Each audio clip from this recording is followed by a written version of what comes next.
Welcome, everybody, back to another Book and Spade Bible study. I'm your host, Vicar John Evans, and I'm joined by seminarian Samantha, my beloved wife. Hello. And we are joined by our gathering, our fellowship tonight, diving once more into the Ten Commandments of the Hebrew Bible. As always, I like to introduce this, that if you have not yet opened the Bible, you will not be lost. We are going here at a pace where all can truly find welcome and be engaged with the text. If you believe that you already know this from cover to cover, you will be surprised. That I can promise you. These words have shaped civilizations. They have lifted up kings and shaken kings down from their thrones. And of course, as a minister, I believe this to be the living and inspired and inerrant Word of God. So, we're joined by friends from various backgrounds, denominational traditions, and perspectives. I'm joined by, of course, my good friend Matt Lewis, helping me on the tech. Hello, hello. I'm joined by my good friend Abby. Hello, thanks for having me again. Always. I'm joined by my fellow seminarian, Danielle. Hello, everyone. I'm joined by my fellow warrior, Roy. Hello, the quest continues. Amen. I'm joined by my fellow warrior, Ron. Hi, guys. And I'm joined by my good and beloved neighbor, Josephine. Thanks for having me. It's just the beginning. Only the beginning of great things to come. All right. We're here too. And I'm joined by my beloved and precious and holy kinsfolk. Blessed evening, Kathy, from the bottom of my heart. Much love. Love to you too. Biggest of hugs. Yeah.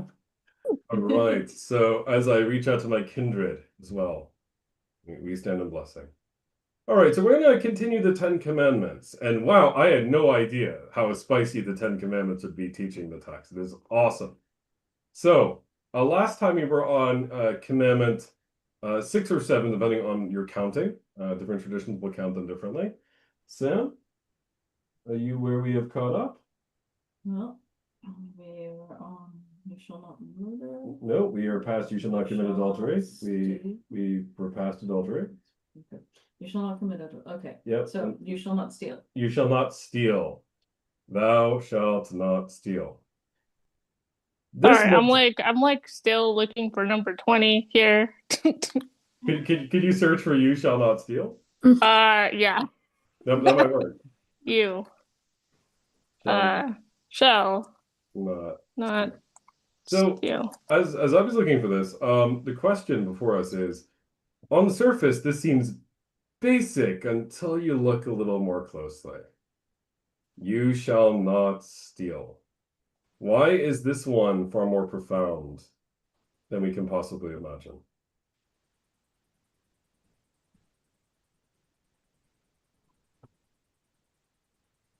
What thoughts does this one evoke or suggest? Well, I can't say the word right now. Covetousness? Yes. Thank you, Daniel. No problem. Covetousness. And in what way do we steal when we perform covetousness? You're not being grateful for what God has given you.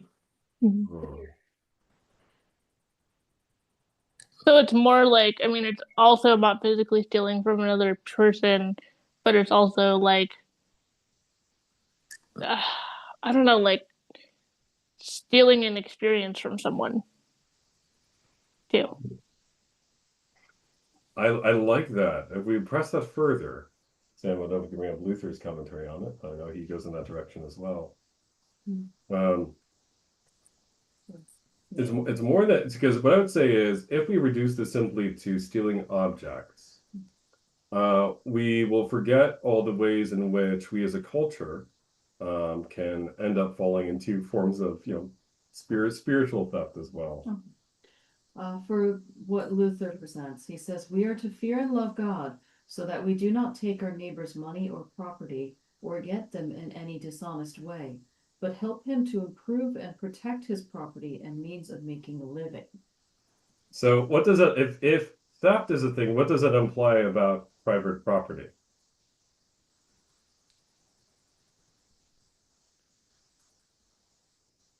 it implies that private property exists in the first place, which I think is interesting, right? So the assumption is not, well, we all collectively all own everything.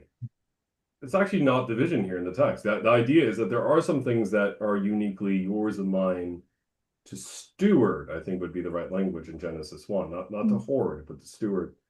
And then we see here in Luther's commentary, interestingly enough, to avoid getting something even by dishonest gain. That's curious. That's very, very curious. So once again, in light of business practice since the beginning of time, it's hard to live this out without eventually stepping on toes. Really, really fascinating commandment. My late Mizrah friend, does this remind you of the beginning of certain play? Yeah, absolutely. Right, where once again he's held accountable, our protagonist, for theft to feed his family, right? In a very severe way.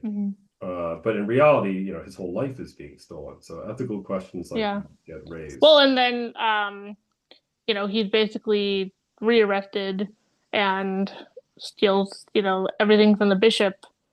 You know, in the book, it's quite a lot. It's not just candlesticks. And yeah, the bishop, I think, understands his, you know, the reasons why he stole from this kindly man, because, you know, Jean Valjean, you know, he had to have somewhere to, you know, something to sell. You know, it wasn't like he was welcome in many places because he was, you know, he had his little yellow passport, and yeah, the bishop forgave him even though he stole. I love the line in the musical where he says, "And I give these addition to you, even for the best you had forgot. But remember this, my son, that you may be a better man." Right? And there's something about that where, you know, ultimately, since all of us fall short of all 10 commandments in one way or another, according to standard Christian theology, right? What's very, very clear here is the fact that God's active intent in saying this is mercy, not an application of this that would be draconian anyway. And any other thoughts about this before we move on to the next commandment? This is going way more smoothly than I was expecting. Huzzah! John, do you believe that the gifts we receive are from God?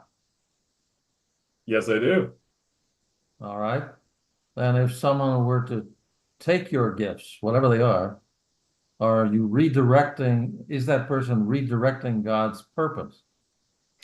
That is a very wise point. So, for example, if someone is a very talented individual, and there is an attempt to squash that light or hide that light, that would be a form of theft indeed. Just as someone strengthening and supporting the gift of someone, being a patron to that individual, for example, would be a way of actually giving a great gift, a great boon to all of society. Brilliantly put, Chris. Brilliantly put. All right. So if you wrote a poem or a musical piece and someone else plagiarized your lyrics and stole your song, that might be an example of redirecting the gift that the Lord has given you. It's interesting that you mentioned that, right? I mean, for all of us who've gone through, you know, or going through and have gone through college and graduate school, how many times on the syllabus does it say that warning about plagiarism? And it's stealing something from someone. Yeah. And it becomes all the more difficult in light of today's AI technology, isn't it? Yes, exactly, John. I was going to say, what's AI then? It's not your own product. Right. No, it is not. And I would say the fact that AI grifts off of all of their intellectual properties is a problem for the idea of intellectual ownership of any. Well, and then what's happening with Meta right now is you know, basically the authors and writers associations are suing them because Meta used all of, you know, anybody's book basically was used without permission to scrape data for AI. And because Meta is a big corporation, unfortunately, they're probably going to spin it some particular way that they're going to be, you know, and it doesn't matter who you are as an author, you're still not a big corporation. And unfortunately, I don't think any of those authors are going to get recompense from Meta. They're too big of a corporation. It just it doesn't make sense from a business standpoint, kind of. I mean, it's totally an ethical issue, of course, but they don't care about that.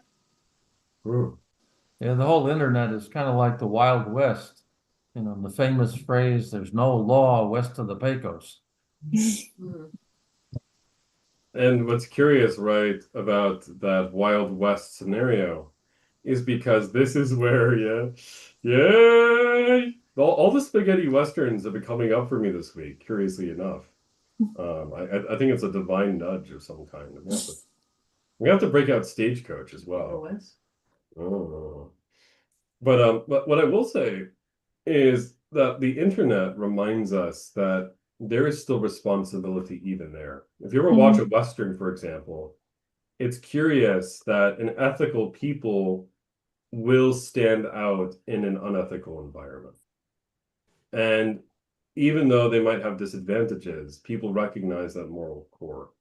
And good fruit eventually develops from that. You know, in a lot of the original Westerns, right, it's the righteous sheriff, or it's the ethical cowboy character, or it's the pastor figure who's lifted up. A lot of that became undone after the 1970s when the culture became a bit more jaded and the Western world, things like that. But I think the same thing could be said for internet use, for sure. And just pray that there are many heroic characters who can take up that space. So The good, the bad, and the ugly internet. yeah, there we go. All right, any other thoughts on Thou Shalt Not Steal? What would you make of me turning it on its head and I love doing this with the commandments. I borrowed this from a Roman Catholic priest friend of mine. As I said, looking at the opposite of the commandment. So thou shalt not steal, thou shalt give. Right? Yeah, that's a much better, I guess, because I mean, stealing, in my opinion, should have some sort of remuneration of some kind. Like, you should, I mean, honestly, if it were up to me, you would pay back, the amount of money, the exact amount of money to the penny of the thing you stole, and then, call it good. Like, honestly, that to me seems like a logical explanation, but people aren't logical, so I don't know. Remember what we discussed last week, where the fact that the Hebrew Bible says it is an eye for an eye, tooth for a tooth, that's the basis actually of an idea of equal treatment under the law that is unique for the ancient Near Eastern world. Vastly, vastly different leap forward. That's not in Hammurabi, for example. Of course, the challenge has always been that was the gold or divine standard written down. In practice, it has always been a challenge, but it's a massive leap forward. Granted, what I would say is that Jesus himself points to, well, what's the heart behind it, right? So that we don't fall into a kind of draconianism at the same time. All right. Any other last impressions on this one before we... Okay. Sam, take it away. all right. Verse 16. You shall not give false testimony against your neighbor. Pretty easy, right? Until you once again go on the internet. I mean, anybody remember Nextdoor? I mean, I don't even bother going on the website. I get emails from them, and it's just like, your son had a bike, blah, blah, blah. If you have a son who had a bike, he was driving badly, crazily, blah, blah, blah. And I'm just like, why? Why do you even bother? Internet shaming at its finest. Well, once again, often through slander can come in this way as well, from the perspective of, I can verify the fact, but I am reporting that, which that is mainstream cable news, and I'm guilty of that all the time. I genuinely am. Every time I turn on CNN or MSNBC or Fox, there's a lot. Hearsay is very perilous. Mhm. Hearsay is very, very, very perilous. So, Well, I would also like to bring to my mind scripture when describing Satan, Lucifer. He was a liar, the father of all lies. Yep. So for me, false witness goes to that. very good. And the word Hasatan could be translated not just the adversary, like a prosecuting attorney. It could also be translated in other areas of the Hebrew Bible as the slanderer. Wow. I'm thinking of Revelation chapter 12, right, where now have the kingdoms of this world become the kingdoms of our Lord and of his Christ, and he shall reign forever. But after that, it says, and woe to you, earth and sea, for the devil has come down to you, the one who accused the brethren day and night, right? So there's this idea that Satan is this constant prosecuting attorney before the throne of God, slandering the just, who's just been thrown down, which is why in the book of Job, it's really curious. In Job, because the devil really doesn't have, or the Hasatan, doesn't really have a clear negative report on Job, it's actually God who solicits from Job. Well, have you looked at my servant Job lately? What dirt do you have there, right? And that's how the plot kind of unfolds. So I find the courtroom metaphors in the Bible are all over the place. If you're into crime dramas, go through the Gospel of John. Really, read John as one massive court drama between Jesus and the religious authorities. And ultimately, the religious authorities think they're putting Jesus on trial, but the crucifixion is really God putting the fallen world on trial. Really interesting stuff. You can see that between Pontius Pilate and Jesus. In fact, why don't we turn to that? John chapter 18, Sam. Let's look at bearing true witness for a moment. Jesus before Pilate. As you're doing that, just out of curiosity, is Satan an unjust accuser, or in this what we're talking about here, as a slanderer, is he a lying accuser? Oh yeah, of course, absolutely, without question. He's a liar mixing kernels of truth with falsehood. Yeah. Well, if he wasn't a liar, then the Lord would not have called him a liar from the beginning. He's unjust. Now, granted, all of us justly deserve punishment because we all have fallen short, right? Mhm. But the unjust element is reducing us only to the sum total of our frailties, weaknesses, and sins, and the neglect of our identity as sons and daughters of love, right? But you're raising a really good point there, because let's be real, right? It is easy to get lost in the game of a spiral of thinking, which is produced by looking only at the sum total of those faults. I think we do this for those who struggle with shame. I think many people do that in the same category as well, fixating on where they went wrong rather than all the areas where they were called to light. Fascinating stuff. Or self-justifying, that's the other extreme, right? In fact, the Bible says a lot to say about self-justification as well, which is perilous, obviously. Any other thoughts before I turn to true witness here for a moment? I was thinking on the other side, like when it's okay to, you think of like what people like Corrie ten Boom did in World War II about, lying about having Jews in their shop when they really were. So I think sometimes it's okay to bear false witness, or you think about even in the Bible itself, the Hebrew midwives, they did. Oh yeah, well, I mean, we've discussed many times how. Oh, that's curious. Yeah. Because it's you shall not give false testimony against your neighbor, but that's false testimony to preserve. Serve your neighbor. Yeah. Yeah. So I think I like that. Oh, Good going, counselor. Good Huh. going. Wow, I love you. interesting. okay, I stand corrected. I can be wrong.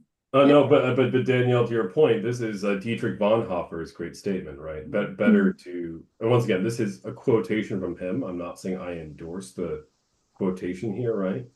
Dietrich Bonhoeffer is said to have said, "Better to do evil than to be evil." Hmm. Now, granted, Thomas Aquinas would rise from the grave and arm wrestle Dietrich Bonhoeffer on the ground and say, "You idiot! You do evil, you become evil." But what Bonhoeffer is really getting at there, right, within the context of Nazism in the 1930s, Right. right, is this idea that while there are real elements of obedience to religious authority and to the government and to the state, there are real times where human dignity is on the line. Mhm. Defense of human dignity, defense of your neighbor may require, one to walk prudentially. Let's put it that way. Yeah. I love this, by the way. Let's keep this gravy train rolling. Any other thoughts on this before I bring up the famous courtroom sequence between Jesus and Pilate? Well, just to the extent that fact-checking came about because some people were fairly loose in the media reporting what they alleged to be facts. Mm-hmm. So there was the counter position of, well, that's not the real story, or that's not the real fact. Mm-hmm. You mean sort of like the Pharaoh who kept winning closer and closer to home? Yes, lost 2,000 chariots, but we won anyway. Famous stele for the Battle of Kadesh. Both the Egyptians, Pharaoh, and the Hittites both claim the victory, but yeah, all the victories get closer and closer to home. And then afterwards, on all the Egyptian funerary markings, it's always victory. It's always good news. There's never we got whooped in this one.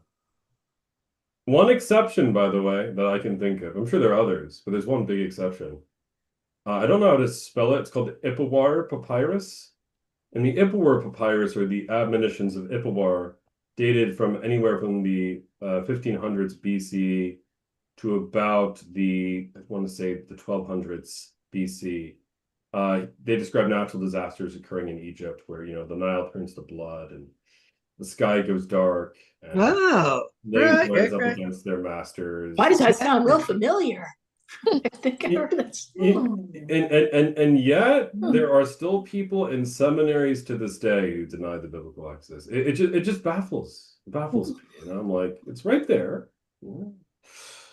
I believe that is an eyewitness record of the Egyptian side of that story, and it's pretty dark. Even as the death of firstborn males in it, by the way. But what what the skeptics say about that? The skeptics say, "Oh, they both share a literary tradition that goes back." Come on. Poetry and metaphor. Yeah. I'm pretty sure there's a mountain in Saudi Arabia with a giant burnt top to it.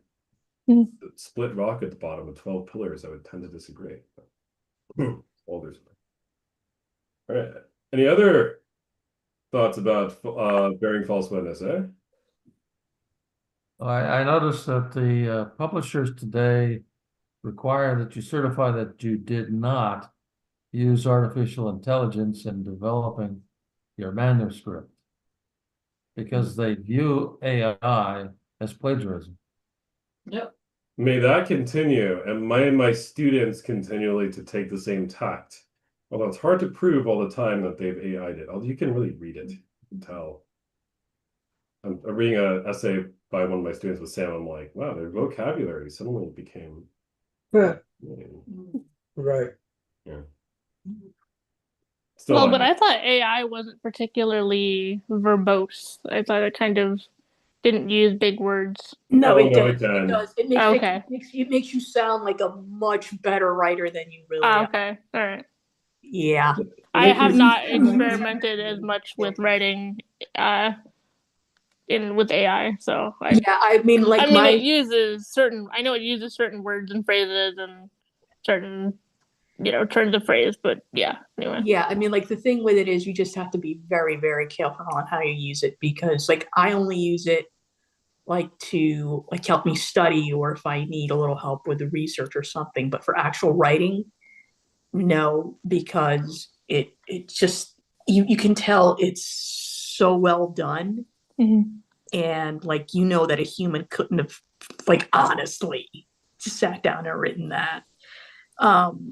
So yeah, I mean, just be very discerning with it, I would say. My assistant first showed me how to use AI for research purposes. And just to see how it would work, I asked it to write a sermon on blindness in the Gospels. That was just like so dead on that you swear a human could have written it and passed it off, and it would have been perfect. Mhm. But it was like too perfect. It was too perfect. Mhm. I like the idea that we have a little bit of messiness in us. Mhm. It reminds us that we need saving. You don't want everybody to have a New York Times vocabulary. Yeah, it just reminds us that we are dust, as I like to think of it. So Here's a very awkward question, but as it's my own personal Bible study, I get to ask it.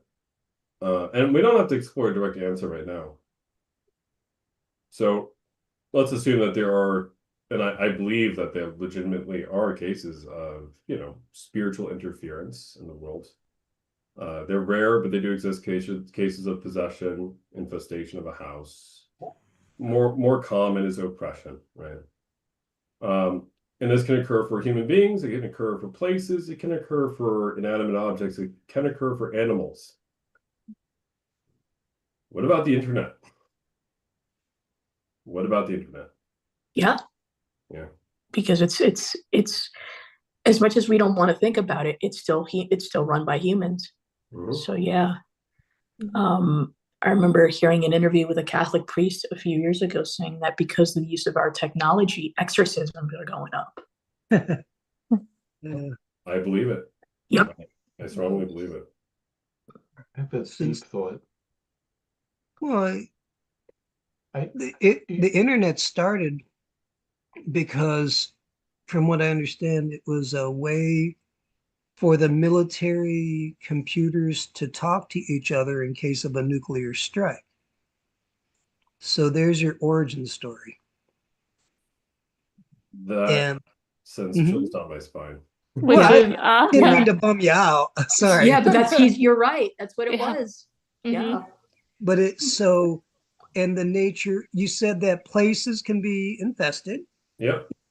and objects, and the internet is nothing but an object. Yep. I mean, yeah, it's a if you think about it, it's just a bunch of like, ones and zeros whizzing across a bunch of cables, under the ocean. So it is technically a physical object, and cyberspace is a space. It's so it's not a I think it's completely possible. Yeah. So, John, are you wanting to do an exorcism on the internet? I'm all in. Dear Pope Leo. Unlimited power. That would be so awesome. That Pull the would be trigger, like Samantha.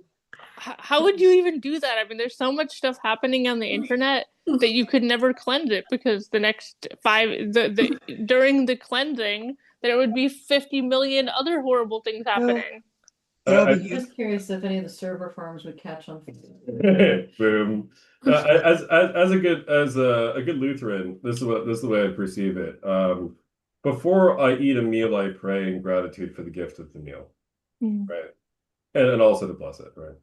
In the same way, before I would engage in any technological use, would it be right, in light of "Thou shalt not steal," right, in light of all the other commandments, would be right to pray before use of technology and say, Lord, may I use this in a worthy way? May I use this in an edifying way? May I use this in a way where I honor my neighbor and as I honor myself? May I not objectify others? May I not be susceptible to malevolent influence, right? Yeah, I agree with you there, John. I just pray that whenever I start my work that, maybe a sacrifice of praise and thanksgiving, an offering pleasing to the Lord, that he would be glorified in it. Because in baptism, Every baptism begins with an exorcism, right? We put off the old and we take on the new, we take on Christ. So everything in our lives is a kind of renewal of baptism or reaffirmation of baptism, in some sense, which confirmation is, but so can every secondary act be as well. But I think like it's important to remember that the internet is the breeding ground for not just good things about religion, but the dangerous ideas like that so-called religious people are propagating that are not religious at all. Oh, it is the projection of the very best and worst of us. You can build a bomb using the World Wide Web. You can sow divisions and breed false witness, like we're studying today, bring false testimony to divide people groups, right? Connect people for good. Or you could do what we're doing tonight, right? And you could build communities of love. You could build communities based on love of God, love of neighbor. You can publish more materials than Luther could in a single day, and more than St. Paul could in a single day. So I think that with that capacity, to quote a much beloved form of media, with great power comes great responsibility. So, all right, in light of this narrative on bearing true witness rather than false witness, we're going to turn to perhaps the most infamous passage about this regarding the trial of Jesus of Nazareth as reported in John's Gospel, chapter 18. Sam, I think you have the verse. 18, Jesus before Pilate, verse 28. Verse 28. So obviously Jesus has been arrested. He's been through a very rough night with the Sanhedrin. If you've seen the Passion of the Christ, you know that it has not been a good evening in any way, shape, or form. If I was him, I would be far crankier. And Sam, take it away. Then the Jewish leaders took Jesus from Caiaphas to the palace of the Roman governor. By now it was early morning, and to avoid ceremonial uncleanness, they did not enter the palace, because they wanted to be able to eat the Passover. So Pilate came out to them and asked, "What charges are you bringing against this man?" "If he were not a criminal," they replied, "we would not have handed him over to you." Pilate said, "Take him yourselves and judge him by your own law." "But we have no right to execute anyone," they objected. This took place to fulfill what Jesus had said about the kind of death he was going to die. Pilate then went back inside the palace, summoned Jesus, and asked him, "Are you the king of the Jews?" "Is that your own idea?" Jesus asked, "or did others talk to you about me?" "Am I a Jew?" Pilate replied. "Your own people and chief priests handed you over to me. What is it you have done?" Jesus said, "My kingdom is not of this world. If it were, my servants would fight to prevent my arrest by the Jewish leaders. But now my kingdom is from another place." "You are a king, then," said Pilate. Jesus answered, "You say that I am a king. In fact, the reason I was born and came into the world is to testify to the truth. Everyone on the side of truth listens to me." "What is truth?" retorted Pilate. With this, he went out again to the Jews gathered there and said, "I find no basis for a charge against him." Quid est veritas? What is truth? So this is where bearing true witness versus false witness really comes to a head here. I think historically, as far as the history of humanity goes, until things get eschatological on us, of course. So any gleams of wisdom about witness that we acquire from this passage? As followers of Jesus, we're called to be witnesses. And the original meaning of the word witness was? Martyr. Yeah. With the very origin of the word martyr, meaning one who dies for their faith, does not come in its original sense until we actually first bore testimony. And our testimony got us killed in the first few centuries. Yeah.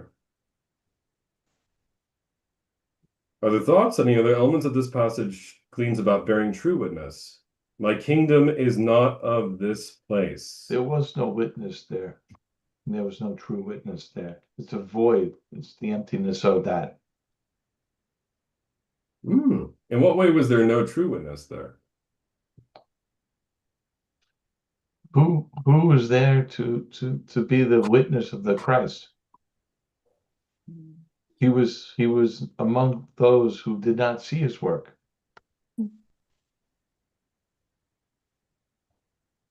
I think it's curious how much Jesus actually tells Pilate. Okay. One can like if I could push it to the max, one could perceive this as the fringe of the outer darkness, where there is pain. Oh. So speaking of witnesses, who is it that witnessed this to report it? Who wrote it? Or who is it that testified to who wrote it? Oh, John? It's written by John. I left John on the ground looking at him, right? But who, yeah, it's To your point, Sam. So Sam, what are you inching at here? well, the Jewish leaders did not go in. So Right. who was it that would be in there with Pilate? Are you taking the tact of the Orthodox Church, Sam? The Coptic Orthodox Church, I should say. I don't know, am I? Are you? Would it be the centurion, perhaps, who, Nicodemus. Right. So there are many theories which are answers to what Samantha is hinting at here. The first theory that is presented, right, is that Jesus after the resurrection gives this description to his disciples. The next, in terms of reporting, obviously, is that even though the interrogation is supposedly alone-ish in the text, there would have been guards standing there, and then obviously there were conversions of Roman guards. But there are two more theories which are frankly more interesting and wild and awesome, right? Theory number one, the Ethiopian Orthodox Church and the Egyptian Coptic Orthodox Church, all universally on their saints' calendars, as we've discussed earlier, have Saint Pontius Pilate listed there. Interesting. Huh. They legitimately believe that Pilate did repent and become a Christian. And there are traditions that Pilate was brought up on charges, brought to Rome. Some say he was executed there, but others say that he was exiled to southern France, Gaul, where he lived out his days. And there were Jewish and Christian clusters of disciples in southern France. So it is very possible. Pilate was a good husband and listened to his wife's dream. Yeah, that's the other person that could have been reporting this. We know that there is a believer of Jesus definitely in the household already, and that is Claudia. Yeah, Claudia Proctora, Pilate's wife. Have nothing to do with that just man, for I've suffered many things because of him in a dream. So my money is on Claudia, but a second bet I agree with that that. would be on Pilate. Is there any apocryphal text that holds weight? Anything that you think has some merit to it? Yes, there are a number of apocryphal texts, some interesting plausibility. I will say that the tradition is divided between East and West, right? What I would say is that Pilate is seen in some second century texts as being not only very empathetic and sympathetic, but essentially really an ultimate good guy. This conflicts with some eyewitness sources from Josephus during Jesus's lifetime. In some of those accounts, he actually does become a believer. In other accounts, he's basically murdered by the state. But if you talk to an Egyptian Christian to this day, they're going to point to, I don't know the names of the documents off the top of my head. They're going to point to entire liturgies, so entire worship services with readings and prayers which they believe go back to him. So it's speculative, right? I don't know. I'm curious. I find it very, very curious. There is a document, I should be transparent about it. It only exists in a single Latin manuscript. It purports to be a testimony of Pilate. I read it when I was at Fordham University. The fragments are very unusual in that they purport to describe Pilate as someone who is a realpolitik kind of a guy who's preparing to write his defense to Caesar as he's preparing for trial. And at the end of the document, it's all fragmentary.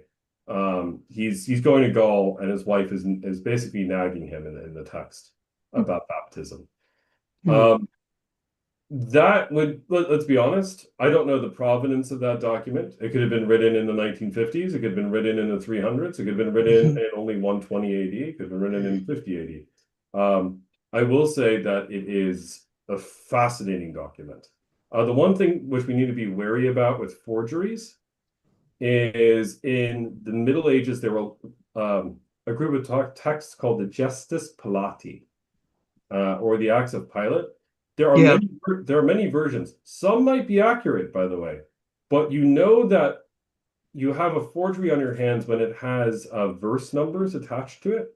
So to quote the sacred scripture in verse 10, chapter 4, Okay, that did not gotcha. exist in antiquity. Okay, yeah, right. So, but there are, I mean, that doesn't mean though that there aren't real traditions buried in some of those. I mean, it's very plausible. I do think Claudia made it out and lived a very, very active life in the early church. Really? I will put my thumb on that one. Huh, okay. Yeah. For what it's worth, it was kept in the Vatican Library. So there was some understanding on the part of the Vatican that it might have some validity.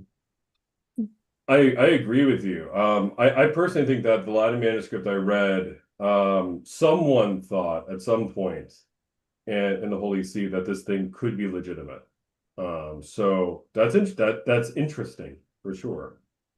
I mean, you know, it's one of the elements where would I rank it from a scale from 1 to 10 as most plausible?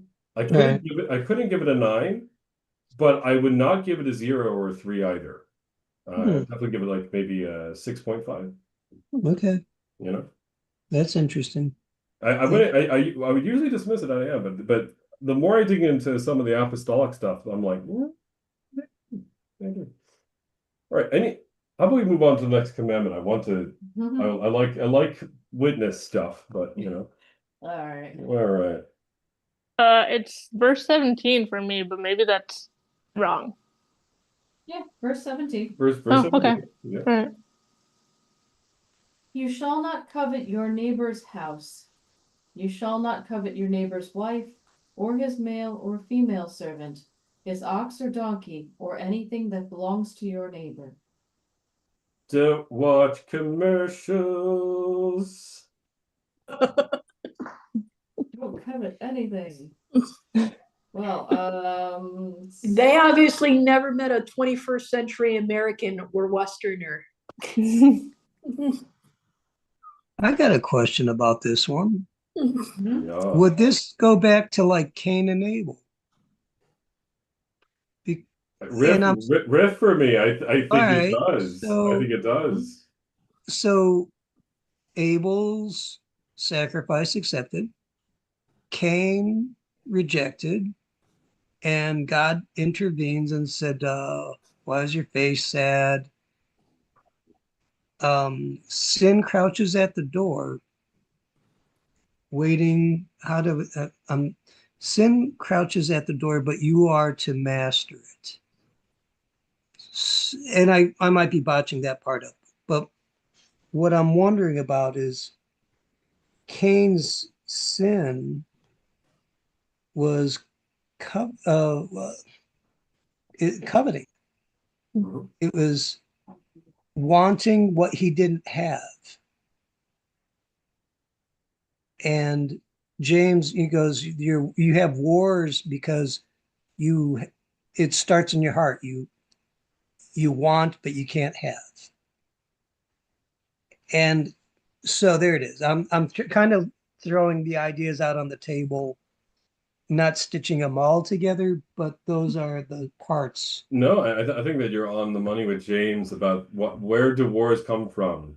You ask and do not receive because you do not ask according to God's will.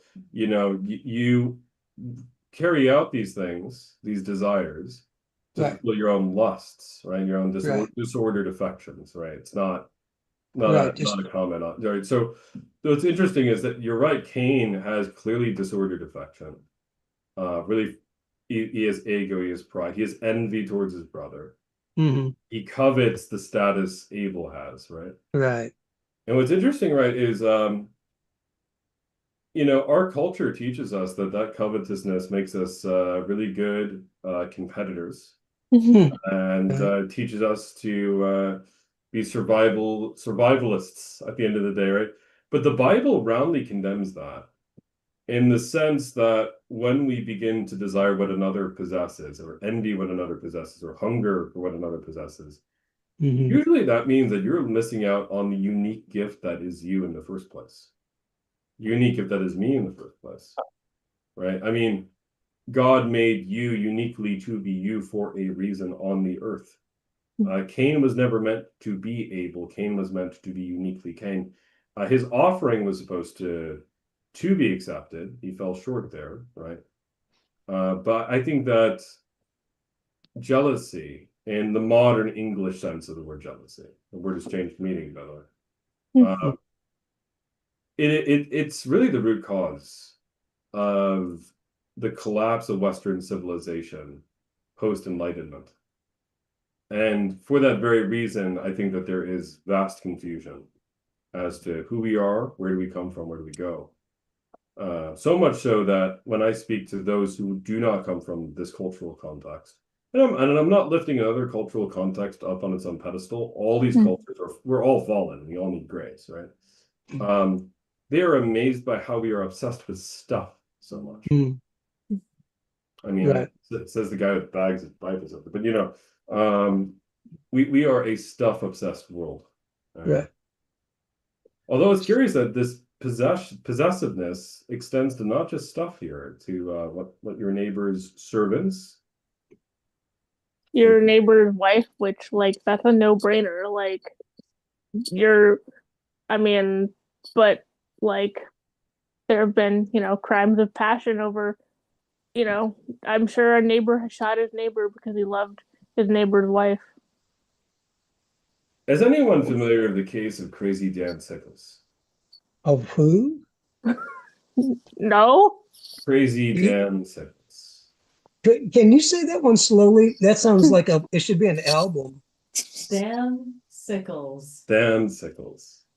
Oh, that should be a band. Yeah, like a Okay. album, yeah. The Okay. case of Crazy Dan Sickles. He is the first American ever to get off on murder on an insanity plea. Okay. All right. So here's how the story goes. It is, I believe, the 1850s. It's before the American Civil War. Yes. American Senator Dan Sickles and his very gorgeous young bride arrive in Washington, D.C. They are best friends with I forget whether it was the son or grandson, given the timeline, I'm assuming it is the son of Francis Scott Key, the guy who wrote the Star Spangled Banner, Key. Okay. Right? As a senator, Dan Sickles has to go to parties and events. And in that culture at the time, you left your bride in the custody, usually of another trusted figure, right? So Dan makes the wondrous, joyful mistake of having his much younger wife remain in the custody of this, this celebrity's son, basically Mr. Key. Inevitably, Dan, who was already a bit of a paranoid guy, right? Very paranoid, begins hearing whispers that there has been an affair going on. So Dan Sickles does the one thing that is perhaps most expected and unexpected. He spontaneously, in Washington, D.C., in front of the Senate building, in front of a fence, in clear eyeshot of the entire D.C. area, challenges Mr. Key's son to a duel. Wow. because what else do you do back then? He pulls Right. out a Derringer pistol and he begins to shoot Key. And Key protests, listen, it's not true. It's not true. Come on, Dan. Shoots Key dead. And Key's defense is, oh, I am so sorry. I was so passionate. I really, really, really, really, really didn't mean it. I was in such a blind rage. Clearly, Judge, you could completely understand. By the way, I'm a senator, and do you want real estate? Right, Oh, right, sure. so Typical he got- politician. Yeah. so he got off. He got off because he was a politician. I see. Okay. And he believed too jealously, right? In this narrative. The reason why I mentioned this case of Crazy Dan Sickles here is once again, he misunderstood the honesty of his friend, right? For essentially covetousness, right there. Dan Sickles would go on to be a soldier in the American Civil War for the Union Army. Crazy Dan Sickles nearly busted the entire Union Army at the Battle of Gettysburg, and afterwards was so persuasive and convincing the North that he was a hero that he actually ended up getting a medal for nearly destroying a massive flank of his own army. What? And to this day, Wow. the very fence where he shot Mr. Key was moved from DC all the ways to Gettysburg.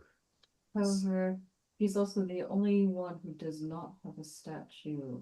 He doesn't have a monument. Why, Sam? He used the funds for Embezzlement. embezzlement. Oh. Embezzlement. Embezzled the funds Wow. for his own statue. So I mention this because once again, thou shalt not covet thy neighbor's wife. Okay, yes, that is real. Thou shalt not covet adultery. It's curious though. Talk about insanity, please, in the history of humanity. We are a colorful bunch, and we need God's salvation. We need God's grace for sure. For sure. All right, Sam. But the people of Israel, do they really want to be talking to God right now? Do they really like talking to God? Do they really want to speak with the creator of the universe? Do they want to have a God party? How do they feel about this? Commandments? Alright. Sean, Yeah. I just want to like stir the drink up a little bit, if I can. Oh yeah. Okay. So I want you to note the order, right, of everything, and I like to put a little spin on it. When they say neighbor's house, I don't think they're talking edifice. I think they're talking clan. I think that you should not envy their clan or their heritage. And when it talks about wife, not to be rude, and I know Yeah. that I'm being recorded, but I think it talks about a female property more so than the human being. What are your thoughts about that? I think that you make a good case given the culture of 3,000 years ago. I would say I'm curious. I'd have to go into the Hebrew etymology of house and see how consistently it was used in Torah and the Chumash, right? But what I would say here is it is a property focused as much as it upsets modern readers, right? The idea clearly is the coveting of estate.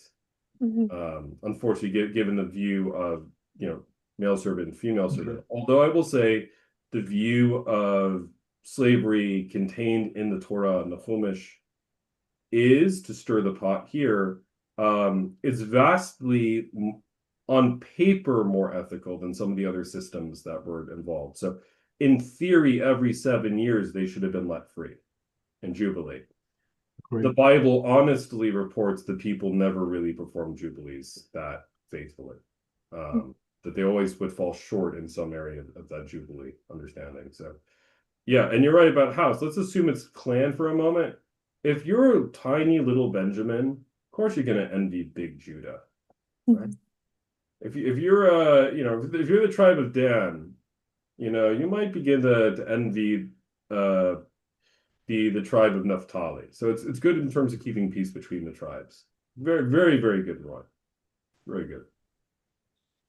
All right, but yeah, to paint the scene, God's been talking, and the people are freaking out. Right, verse 18. When the people saw the thunder and lightning, and heard the trumpet, and saw the mountain in smoke, they trembled with fear. They stayed at a distance and said to Moses, "Speak to us yourself, and we will listen. But do not have God speak to us, or we will die." Moses said to the people, "Do not be afraid. God has come to test you, so that the fear of God will be with you to keep you from sinning." The people remained at a distance while Moses approached the thick darkness where God was. So, would we be of the same opinion if we heard the voice of Adonai speaking from the mountain? We'd like to think we're not, but yeah, we probably would. I mean, I'm not sure I'd be that dramatic and say I would die, but maybe I would. I don't know. I don't know. I have to admit, it sounds a little strange that God is speaking from deep darkness. That's what I was going to talk about as well. Go for it, guys. Ram, what do you make of the Shekinah, Yeah. thick darkness? Well, the weighty glory, that I understand, and it's well, okay. Go for it. Go for it. Okay, experientially, I understand that one. It is maybe close to the fear of the Lord as well. But what's interesting is, can you repeat the darkness? Because I know there's a couple times where he wraps himself in dark. I think it's in Psalms. It's there. It's in the first book of Kings. The Lord will dwell in the thick darkness. Yes. Solomon says.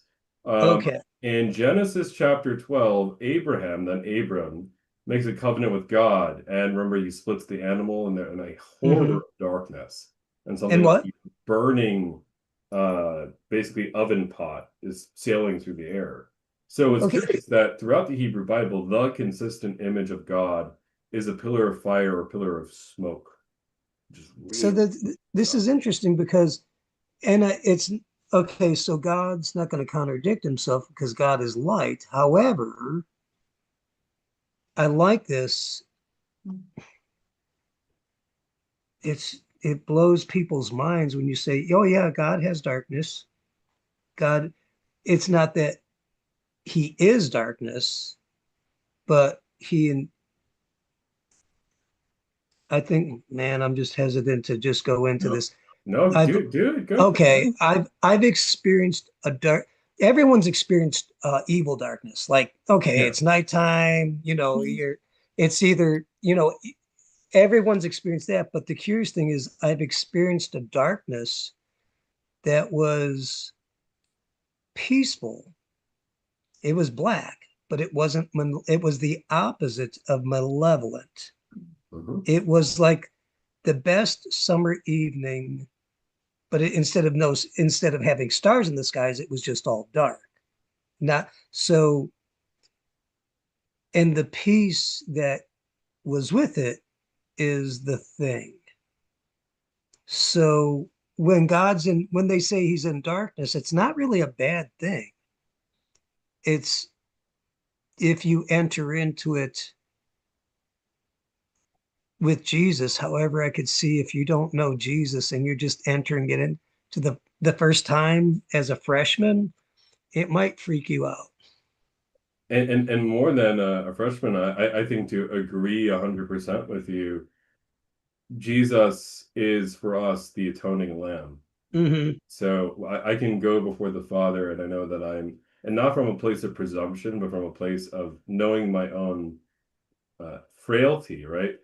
I can come before God justified before the Father, right? Right.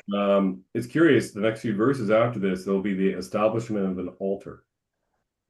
Okay. Because I'd say as the people are noticing the holiness of God, the righteousness of God, the justice of God, in the face of that, all of us would die. Right. But we're clothed also in mercy as well. We're clothed in that mercy. To use a good Lutheran, or imputed righteousness, right? So there's a sense in which we could be at peace in the presence of God, who is perfect justice and perfect. Okay, can I throw I'm gonna go off the reservation and Go for it. Go for I'm it. off the cliff. So is this like a feminine? It's like Mary is the Theotokos. God bearer. And so, and she is a created being, not angelic. Yep. But feminine. And I wonder if she in darkness, at least for me experientially, I've encountered this where it was both darkness and peaceful, and it was, and I don't want to use the word feminine, but it was not kavod, it wasn't a shikana, it wasn't shikana, it wasn't heavy. It was incredibly entreating and peaceful. Incredibly. To give the note that agrees with you from Notre Dame scholar Brent Petrie. If you look at the language in the Gospel of Luke for the coming of Jesus upon Mary, right? Gabriel says, "And the power of the Most High will overshadow you. That Holy One that is born of you shall be called the Son of God." The power of the Most High will overshadow you in Greek is a direct quotation from the Septuagint, the Greek translation of the Hebrew Bible, of the Shekinah or that dark presence, right, of God, overshadowing the mercy seat in the Ark of the Covenant and the creation of the first tabernacle, right? So, but the tabernacle is Theotokos. Okay. Mary is above all Theotokos, right? In a unique sense. And all of us, in a secondary sense, are Theotokos, in the sense that we bear God, the God in you, Christ in you, the hope of glory, Colossians chapter 1, right? You are temples of the Holy Spirit, Corinthians. So it's curious, right, where what I'd say about that presence is, biblically speaking, it's curious that it's not usually described in anthropomorphic terms. That I always found very fascinating. And yet we still see that presence as being personal. God still speaks out of that presence. And I think there's something to be said for your distinction, which I love, between God possessing, in some sense, this shadow, but God not being that shadow. Which is really curious, right? Because I think by your fruits you shall know them, right? Look at the word of promise that's given to Abraham. Look at the word of promise that's given on Sinai. These are words of hope. They're not words of fear. Right. Yeah. Although we interpret them from fear in a fearful way, which is curious. What about the relationship? Like when God came to Moses, he wasn't like that. He said, "Hey, look over here. Hey, you," right? It's about the relationship between the person and the Lord. Yeah, right? Without question. And what does Adonai want to do here in the text? Adonai wants to the people of the Lord treat God just. They tested him. I think, didn't Moses intercede and broke her? So I think what you're seeing is the distinction of relationship, of faith between a person or a type of people, right, and a God. Just a thought. No, I don't. I think you're hitting the crux, the cross of it, right? Aren't you? Yeah. Another thing I kind of want to bring up is, I don't think it's probably mentioned too much, but you hear the thousands, maybe millions of people actually get to hear the voice of God, literally. I wonder what that does for a person's psyche. I'm going to tell you that when I've had profound supernatural encounters,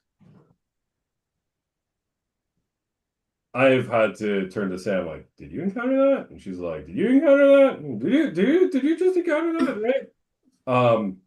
Can you imagine hearing the voice of God for?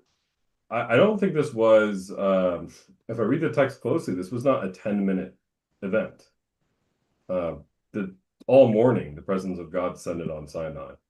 You're looking at a mountain that looks kind of like, and I'm not saying it looks like Mount Doom, but Sinai is wreathed in smoke, right? And fire. This is something which would be intimidating for anybody. So. Right.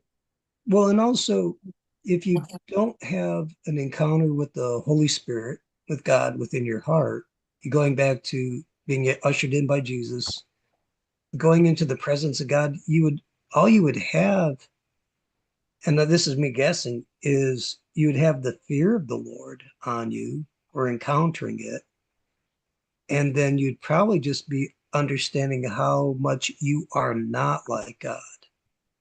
And every shortcoming you've ever if every shortcoming you knew or didn't know would be being made manifest. That might be a little uncomfortable. There's a great moment in the desert where it was an Anglican archbishop who visited some desert monks in the 1980s. Mm. And he thought, I could live with these ascetics for a moment, only to go there and find that they were, raising the dead, healing the sick. Uh-huh. Right. And he's, this Anglican bishop is like, he's blown away. Oh, this is really happening. Mhm. And he's about to enter into the hermitage cell of the Abba of the monastic community. And the Abba of the community said to the Anglican bishop, before you enter into this humble cell, I want to ask you something. Are you prepared to look at your own sins? Hmm. Are you prepared to look at your own sins, to see yourself as God sees you? The Anglican bishop refused to go into that hermitage cell. He's like, I'm out. He's like, I'm not going in there. I'm not going into that cave up there. No. And to this day, he says he has no idea what was in there, but obviously, the Lord God, Adonai, Elohim, who's everywhere, right? But so I don't think this said for that. I don't think this darkness was a bad darkness. Oh no, it's God, and Adonai cannot be bad. What would have happened if we didn't have the darkness? Right? Indiana Jones, right? I believe that the fundamental difference between this is mystery, right? Well, this is I'm thinking Isaiah and the purity. We're not as, he comes down when Moses wasn't allowed to see the face of God for neither were the people, for they would die. Right. I'm trying to push it a different way. Oh, no, yeah, I think you're pushing it the same way, man. I think you're brilliant. I think that this is a benevolent darkness. Right. Yeah, but it's something could be both benevolent and terrifying. Oh, I'm sure it was like, what Ron was saying about darkness. I was trying to do a quick word search. Was it the same darkness as part of the plagues? And it's not. No, it is not. No. It is not. And in fact, the next time it's used is in Deuteronomy when we're talking about the same situation. Here's the other thing. You also have sounds of trumpets and thunder and that's just different voices. I get you. Yeah, and that whole experience had to be like shocking as well. I would be wearing like it depends, I would be like holy macaroni. What? I'm sure the ground was shaking. Yeah, I mean, like the things were vibrating. Like the tent was falling. I know this is super irreverent to me, but I have to quote it. The ground was shaking, the walls were quaking, and you shook me all night long. That's so funny. I love it. Love it. Oh, John. AC/DC is really. Yeah. But that's the element, right? Is it's funny. Cecil B. DeMille, when he adapted the Ten Commandments for a film, this doesn't happen. in the Ten Commandments, the giving of the law is a private event with Charlton Heston on the crest of Mount Sinai, and everybody else is building the golden calf. The timeline here is actually fascinating, right? These are the same people who are going to build the golden calf. They've heard God literally talk to them. God, No, we Hashem. talk directly to him. They don't have to make the calf. And I think that there's something to be said for that, right? Because they could understand an idol, I right? think Hashem knows what's going to happen. I think Hashem knows. I'm going with you. I'm going with you. Well, it's funny. To use the bridegroom analogy, they basically they're performing a ketubah, right? Performing an engagement ceremony, which is more binding, right, in Jewish culture, basically a marriage contract. And then, of course, Moses goes away for a bit, and he's waiting to come back for the wedding day. And he arrives only to find, that the Bride is a little preoccupied. bride is a little preoccupied, to quote Samantha, yes. That's a foreshadowing, I think, of something eschatological, if you want to take it that far. I think all of us are standing at Mount Sinai. The question is, will we remain faithful even though Moses seems to be tarrying? So, Not to mention, they still wouldn't get it. You had to spend 40 years wandering in the desert, and they still didn't get it. it took, 2 weeks to get In 2 weeks, yeah, to get them out of Egypt. It took 40 years to get Egypt out of them. Yeah. I like that. I learned that from a Baptist gentleman when I was at a diner one evening, and I was just crestfallen over something. This was like 2017, right? And what he told me was, John, don't worry. God's just getting a little bit of Egypt out of you. I'm like, well, can't God get Egypt out of me in a nicer way? I think we all go through those desert journeys for a purpose. Which one? Well, I want to thank you all, because going through the 10 Commandments for sure here.